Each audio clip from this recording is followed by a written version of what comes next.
Hello again, this is Susan Poss. I'm still working in section 9.6. This is the second video. I wanted to show you some graphs and talk about the domain and the range. Some of these are functions and some of them are not. Let's just look at these four sketches quickly here. All of them are functions except that first one, which is an ellipse, sort of an oval shape. And I think you can see that if I ran the vertical line test here, there would be places where that vertical line would touch the ellipse more than once. So that one is not a function, it is a relation. And the other three are in fact functions. Vertical line test passes.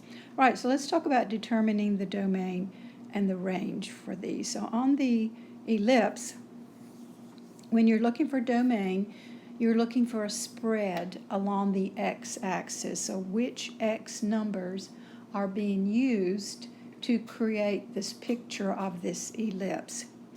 And I hope that you can see that moving along horizontally on the x, I'm actually above the x-axis, but imagine that I'm just sort of floating up there above the x-axis. I hope that you can see that the domain goes from -6 to +6. Now I'm going to be using interval notation. If you've forgotten how this works, you can go back and look in the playlist for Math 101 and look in section 3.4. There are several notations there for when you use brackets and when you use parentheses. So the domain here is the spread of the x values and the x values in this ellipse spread from -6 to +6. And again, you always want to list the smaller number first and the larger number second. You're going to get marked wrong if you have them written in the incorrect order. All right, so now let's go for the range. And remember, the range is the second coordinate. What is the spread here on the y values? And the lowest y value is down here at 2, and it spreads up as high as 10, and it does include the 2 and the 10. So from smaller to larger, using the brackets to include the 2 and the 10, which are the y values. So again, remember, domain is connected to x values, and range is connected to y values. All right, so let's look down here at the next one, this inverted v. This is an absolute value function.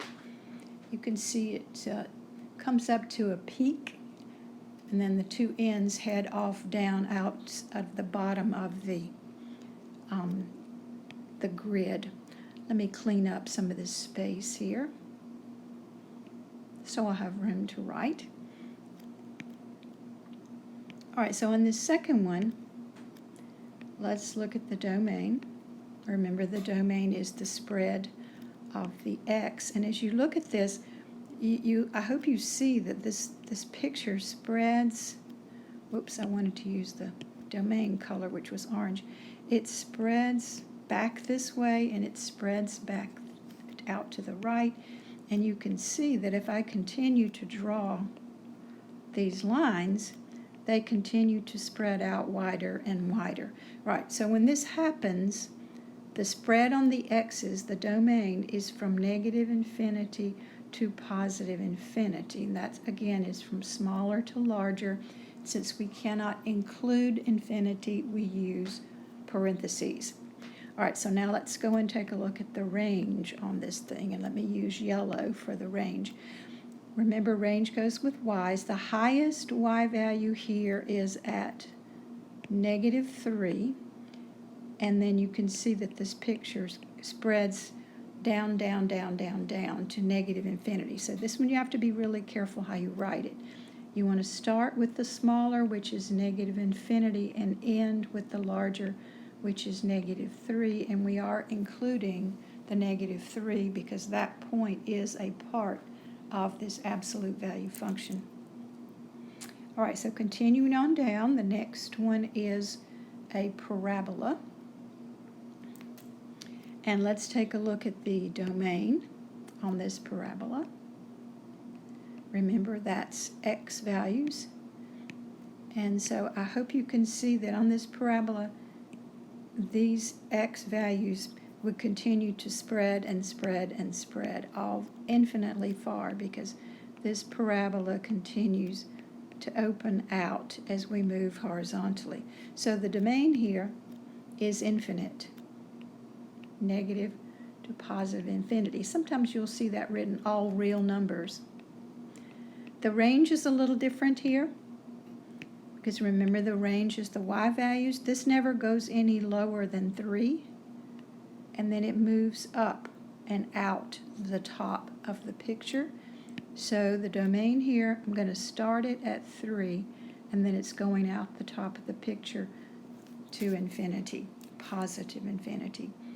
And the last one is just a straight line. I saved it because for some reason I think it's the hardest one to explain, the domain and the range. This line, you can see, continues because of the arrows to spread infinitely far and on a horizontal direction. So that means that that domain is all real numbers.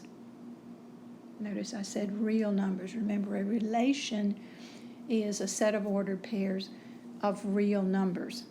And then the range on this one, let me go to my yellow color for range.